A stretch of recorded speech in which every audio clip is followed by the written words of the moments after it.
building your database and building this up over time is something that's really, really important when it comes to long-term growth of your business. I am Kim Barber. I am a real estate agent since 2004 and the founder of Kim Barber Coaching. If you know me already, you know that one of the things that I am really passionate about is helping people know how to build a CRM. And one of the core components of a CRM, of course, is putting your contacts in there and managing them over time. So how to build your database, maybe you're just starting out, maybe you've hit a plateau of the number of people that you can meet and such like that. It just takes time. So when you start out, you're going to figure out whether that's people that you know, people that's what we call your sphere of influence, which should be kind of the definition of people that you know, like, and trust. When you're out networking, you're meeting more people there. Perhaps if you're like myself, I built and started my career cold calling. And so now you're talking to different people. You cold call for a couple hours a day. You reach 10 people, 15 people, maybe 5 people. If you cold call for an hour a day, 2-3 hours a day, we used to be able to reach 25 people when there wasn't as much texting and things like that.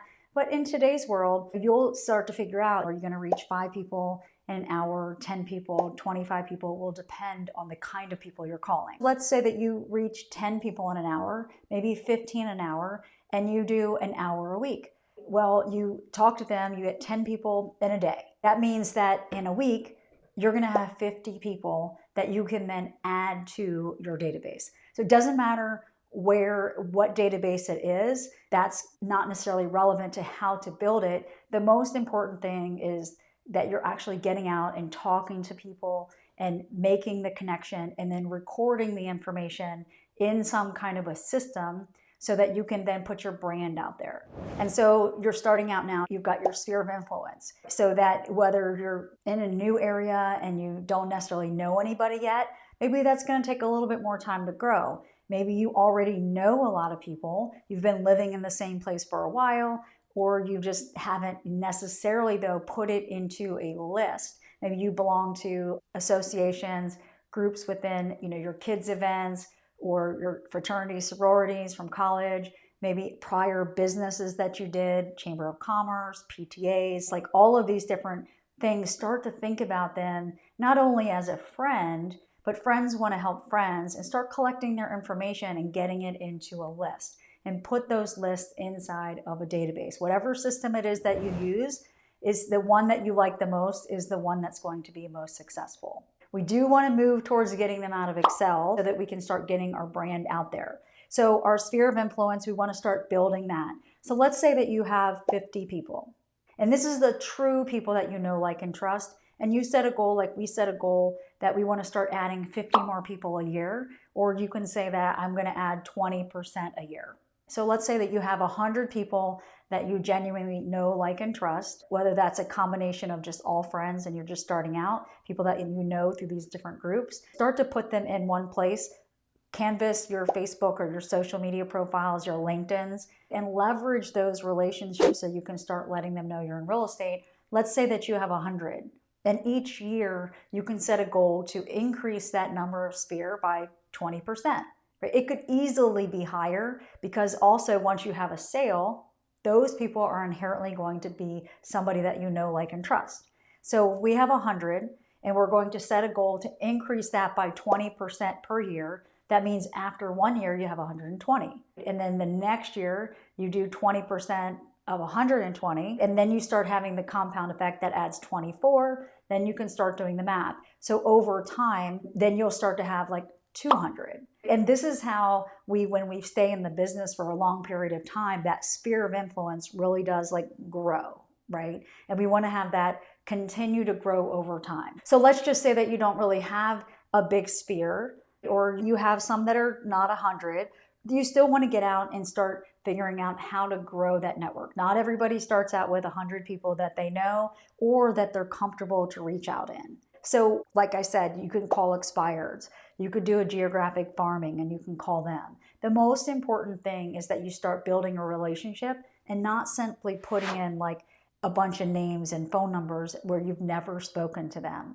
So keep that in mind, that while we do geographic farming, if you can overlay making phone calls with them, and you can again speak to 25 a week. That's in a month, that's 100.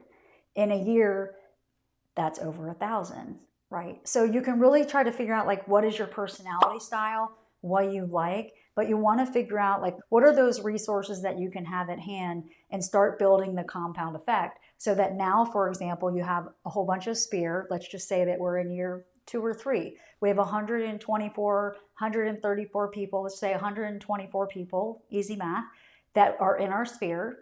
Then we're going to start to say, I'm going to reach out and I'm going to dedicate time to call geographic farming or expireds, and we're going to get 15 a week, 20 a week. Let's do easy math. That's 80 in a month. So you start to compound that, and by the end of the year, if you have 80 a month, you can see that you'll have over 1,000, 500, etc., 6 months, a year, and it's going to keep the snowball. And so at some point, you might find you have enough people in your database. At this point, once you start putting people in, it's really important to build rapport, right? So we're getting the quantity of people in. We need to put them in some kind of a system. Again, ideally a CRM, whether it's kvCORE like I've used Boomtown. I'm not going to list like all these different ones because the most successful one is the one that you use. If you want to learn more about CRM, certainly I have a lot of videos in my channel that you can listen to, right? But now what you want to do is we have to build rapport. People, again, work with who we know, like, and trust. Right? Think about it. When you want to even pick up a restaurant, you're like, I'm going to call this friend because they have really good taste in restaurants. And I'm going to call that friend and be like, hey, I'm going into your town or whatever it is. What's your favorite pizza place? Or I know that you've traveled to Barbados. And are there some favorite restaurants that you want to do? It's the same thing also in real estate. People want to help their friends, but they also want to work with people that they know, like, and trust. So it's not even just the contact that you have in your database. It's building the rapport with them, building the relationship deeper with your friend as a business go-to person, that then they also start referring you business. So we have to build that rapport. We have to show them the professional side. We have to show them our expertise by dripping them some things every month. When you get them into your system, like again, I use kvCORE, whatever you want to use, giving them a market report a couple times a month, giving them perhaps a neighborhood report another time a month, right? So we can start maybe sending them a video or some tips out. Next thing you know, you've got 3 to 5 things going out every single month.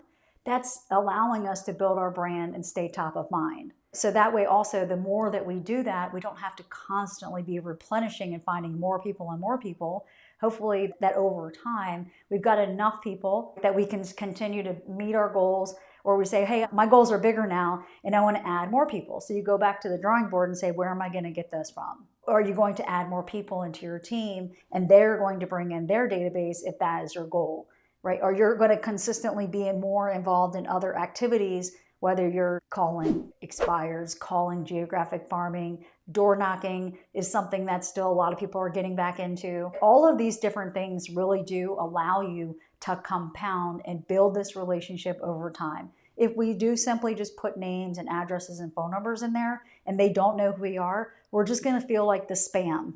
That spam that we get to, I'm going to give you my Yahoo email because I really don't want your content. I know you're not somebody I'm going to do business with. Or you're going to become somebody because you've built a rapport, you're giving value-added content that they're going to want to talk to. And these are the things that allow people to start going from 5% return of their Sphere, 100 people, you get 5 deals, to all of a sudden you get 10%, you get 10 deals, whether it's from them or from their referrals. And this is how the database starts to build over time. So when you hear people say, how do you have thousands of people in your database? The more that we also can stay in front of them, develop quality content that they want, which is typically around the value of their home or buying a home and things like that, the more that we can drip them information, but pick up the phone and call them, create the relationship. We don't want to be the person that becomes the other title company or lender that just sends us content but never calls us, and we don't actually ever build a rapport, right? So think about that. That is how we very basically build the database. And then again, you hear me saying Sphere, you hear me saying expired, you hear me saying geographic farm. There are ways that we want to then label who these people are So that, for example, there's the old school ways to do it where it's very basic, but it works for a lot of people. That is like an ABC, right? So an ABC in mine, in my sphere, is for me to also be like, my A people are the people that I really want to invite to my events, that I really know them at that next level, that I would invite them to my house and kind of things like that. So just because you have 200 people in your sphere doesn't mean that you want to host that level of intimacy. Maybe it's your go-to top people that refer you stuff, right? So there's like your A people. So then you can have your Bs and your Cs. So for me, the Bs were somebody that is in my sphere, somebody that I know, that I like, that I want to get to know better. Maybe I met them out at an event. They're like, you should talk to Kim. She's a great real estate agent. You know how it is, you've been referred to these people. But you don't really know them a ton yet. So I would give them a label of a B person, somebody that it means to me like, I know I've met you. We had a great relationship. You were open to talking to me as a real estate agent, but you didn't really have plans to buy and sell, but you would love to have my market report. I will put them in as my sphere and then label them like B.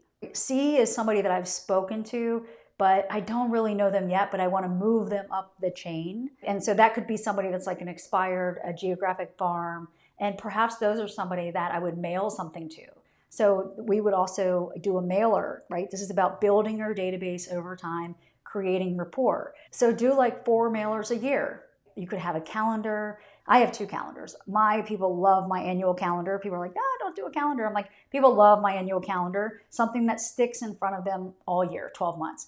Also, I'm a sports person. My team is like sports. So we send a sports calendar out. And then that also stays on the refrigerator. So we have a couple touch points then. Then we do a proof piece. So you can send these out, after the beginning of the year. Perhaps you have charity events, so you can layer those things in there. And so when it goes to those C people, when I really want to also put my brand in front of them for a while, if your budget can afford it, then you can mail them things as well. So now you've got things that are going to be in front of them. You're picking up the phone. You're sending them things of relevance like market reports, videos about topics like what's going on with the market, right? There's not just the, hey, this house is listed on your street. It's, hey, get to know me, get to know Kim, get to know you, and what's happening in the interest rates or whatever it is going on in the current market. So those are some things that you can do.